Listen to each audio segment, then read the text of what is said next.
ប្រវែងវីដេអូនេះគឺមានតែ11 second ទេហើយយើងឃើញថាទទួលបានចំណូលបាទ$8.58ដុល្លារណាអញ្ចឹងយើងអត់ចូលមកក្រមនេះបងប្អូន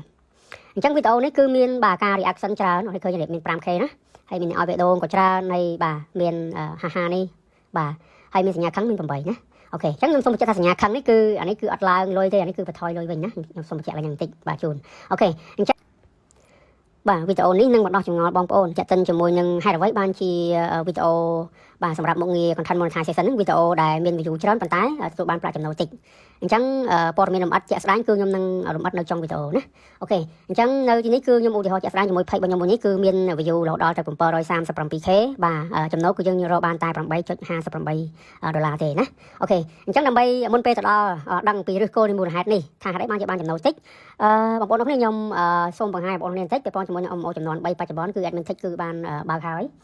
សម្រាប់ចំនួន3នេះគឺយើងមានការអាប់ដេតច្រើនចំពោះមេរៀនហើយទាំងជំរើសសម្រាប់បងប្អូនបាទយើងឃើញថាយើងមាន3ជំរើសសម្រាប់បងប្អូនណាគឺជំរើសទី1គឺបើសិនជាបងប្អូននេះគឺយើងចង់រៀនតែ TikTok មួយមុខក៏បានដែរបាទពីមុនមកមានបងប្អូនយើងសួរច្រើនថាអត់ចង់រៀន Facebook ទេណាចង់រៀនតែ TikTok មួយមុខអញ្ចឹងខ្ញុំមានហើយជំរើសទី2គឺបងប្អូនអរគ្នាចង់រៀនតែ Facebook មួយមុខក៏បានដែរអញ្ចឹងណាយើងមាន add on reel ក៏ដូចជា in stream ad ណានៅក្នុងហ្នឹងណាអញ្ចឹងក្នុងកញ្ចប់ទី2នេះគឺ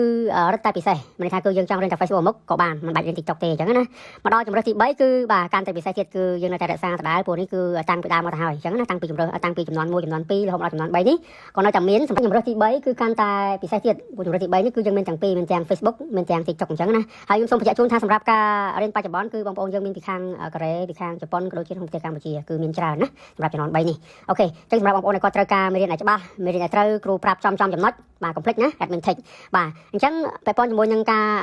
បងប្អូនដែលគាត់មានតម្រូវការ account ចាស់ឆ្នាំ account ដែលរឹងមាំមិនថា account Thai ឬជា account អាមេរិកទេគឺ admin tick នឹងមានលក់ធម្មតាណាគាត់ថាឥឡូវយើងមានតែចាប់ពីឆ្នាំ2017ដល់2022 account ដែលចាស់ឆ្នាំជាងហ្នឹងគឺយើងអត់ទាន់មានទេដោយសារតែមានបងប្អូនយើងគាត់កំងទៅអស់ហើយបាទយើងដាច់ stock ចឹងណាអូខេបាទ admin tick ក៏មានទទួលក្នុងការបង្កើត bank ដែរបងប្អូនគ្នាអញ្ចឹងបងប្អូនគាត់មានតម្រូវការបង្កើត bank សូមបញ្ជាក់ថាអត់យូរទេណាតែខ្ទង់ដូចជា15នាទីទៅ20នាទីគឺយើងទទួលបាន bank មួយហើយ bank មួយហ្នឹងគឺយើងអាច link ជាមួយទាំង Facebook ក៏បានយើង link ជាមួយនឹង TikTok ក៏បានដែរគឺយើងបានមកសំណុំតែម្ដងណាអូខេអញ្ចឹងចូលមកដល់តេតិនជាមួយនឹង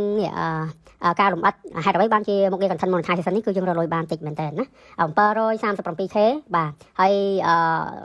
បាទ